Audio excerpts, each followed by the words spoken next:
Você já parou para perceber que existe uma certa forma de estar no mundo que parece ter sido aprendida antes mesmo de você ter palavras para descrevê-la? Não foi algo que alguém te ensinou com intenção. Não foi uma lição. Não foi uma conversa. Foi algo que você absorveu nas horas de silêncio, nas noites que pareciam longas demais, nos momentos em que olhou ao redor esperando encontrar alguém. E o que encontrou foi o vazio, ou pior, a imprevisibilidade. Crescer sem se sentir protegido não significa necessariamente ter vivido uma tragédia visível. Não precisa ter sido dramático para ter sido profundo.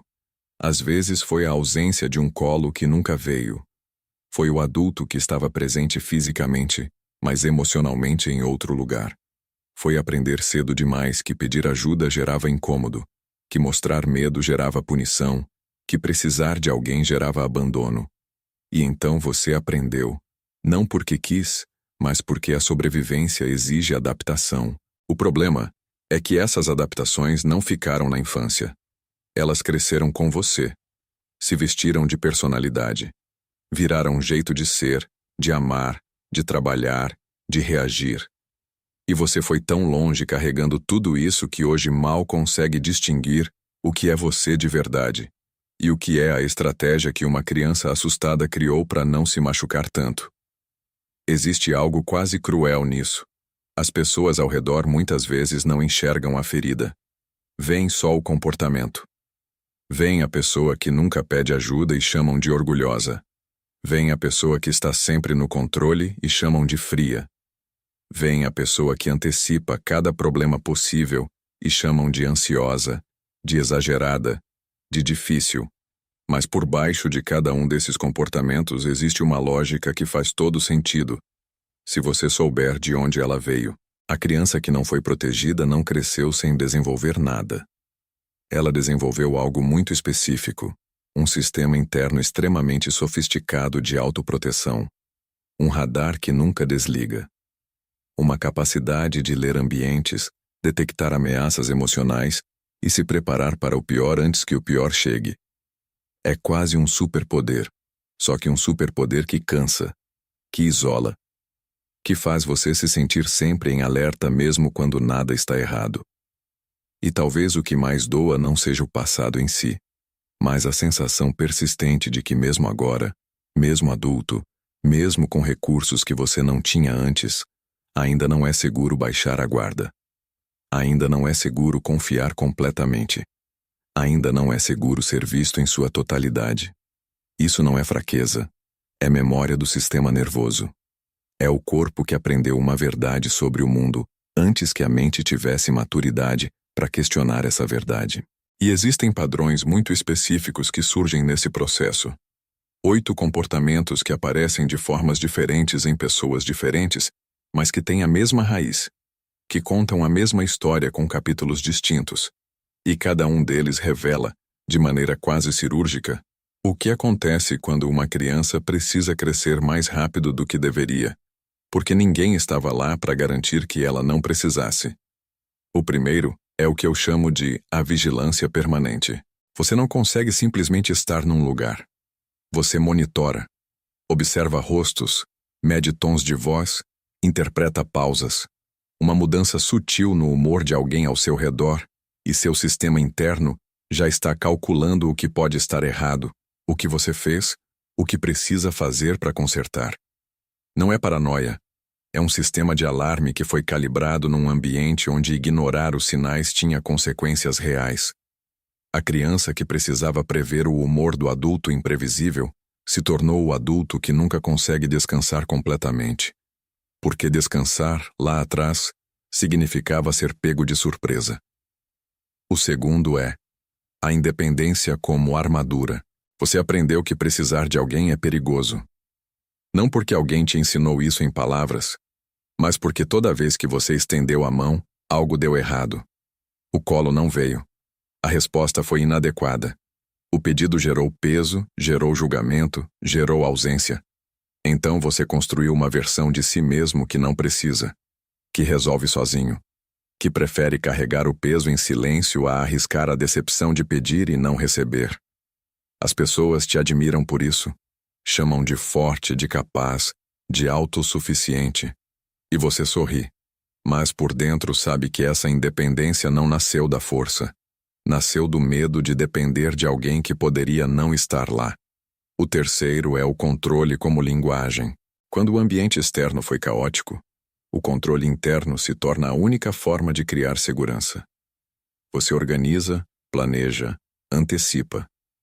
Precisa saber o que vai acontecer antes que aconteça. Não suporta bem o improviso, a incerteza, o agente vê depois. Isso pode parecer rigidez para quem está de fora, mas para você é a única forma que conhece de não ser destruído pelo inesperado. Porque o inesperado, na infância, raramente era bom.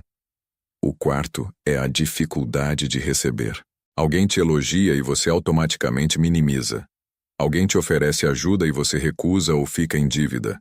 Alguém te demonstra afeto e uma parte sua estranha. Desconfia. Espera o momento em que vai ser retirado. Receber parece mais difícil do que dar. E isso tem uma razão muito precisa. Você cresceu num ambiente onde o afeto era condicional, inconsistente ou ausente.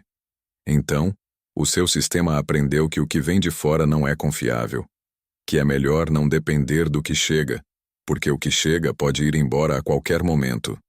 E aí o vazio vai doer muito mais do que se você nunca tivesse recebido nada. O quinto é a hiperempatia seletiva. Você sente os outros de um jeito que às vezes parece absurdo. Consegue perceber quando alguém está mal antes mesmo de essa pessoa perceber.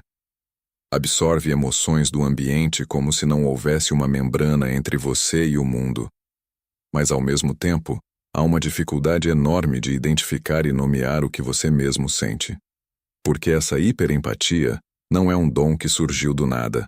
Ela foi desenvolvida como ferramenta de sobrevivência. A criança que precisava ler o adulto para se manter segura se tornou um adulto que é especialista nos outros e quase analfabeto em si mesmo. Você sabe tudo sobre o que os outros sentem e quase nada sobre o que você sente de verdade. O sexto é o sabotador interno. Existe uma voz dentro de você que aparece exatamente quando as coisas estão bem. Quando uma relação começa a parecer segura. Quando um projeto começa a dar certo. Quando a vida começa a ganhar uma forma que você queria. E essa voz diz: isso não vai durar. Você não merece isso. Algo vai dar errado. E às vezes você mesmo provoca o que teme. Porque o fim que você controla dói menos do que o fim que te pega de surpresa. Isso não é autossabotagem por fraqueza de caráter. É o sistema nervoso de uma criança que aprendeu que as coisas boas têm prazo de validade e que é menos perigoso destruí-las antes de amá-las demais. O sétimo é o silêncio como proteção. Você não conta tudo. Não porque seja falso, mas porque aprendeu que mostrar demais é arriscado. Que a vulnerabilidade pode ser usada contra você. Que o que você revela pode ser distorcido, desconsiderado ou virado arma. Então, você filtra. Mostra as camadas que considera seguras e guarda as mais profundas com uma precisão quase cirúrgica. As pessoas pensam que te conhecem. Mas você sabe que ninguém chegou perto do núcleo, e uma parte de você quer ser encontrado lá, enquanto a outra parte garante que ninguém chegue até lá. O oitavo é a exaustão invisível. Não é o cansaço de quem trabalhou demais. É o cansaço de quem está sempre ligado, sempre processando, sempre calculando o que dizer, o que não dizer, como parecer bem, como não incomodar, como ser suficiente. É o cansaço de carregar uma versão de si mesmo construída para sobreviver e nunca ter tido permissão de simplesmente existir sem esse esforço. Você pode estar deitado sem fazer nada e ainda assim sentir um peso inexplicável, porque a exaustão não é do corpo, é de anos de vigilância constante que o corpo nunca esqueceu. E agora vem a parte que talvez ninguém tenha te dito antes.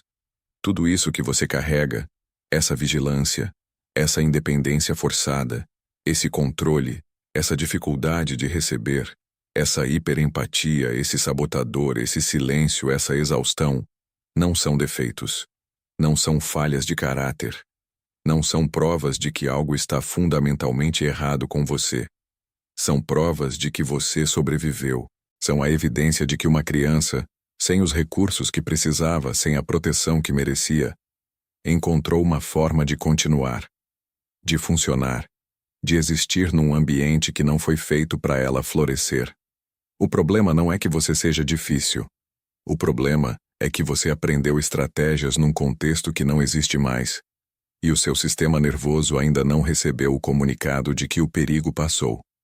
Porque a boa notícia é essa: o que foi aprendido pode ser revisado. Não apagado. Isso não é possível nem necessário. Mas revisado, interrogado, posto à luz de uma consciência que a criança não tinha, mas que o adulto que você se tornou pode ter. Você não precisa continuar sendo governado por decisões que foram tomadas antes de você ter escolha. A criança fez o que podia com o que tinha. Agora é você quem decide o que fazer com o que sabe.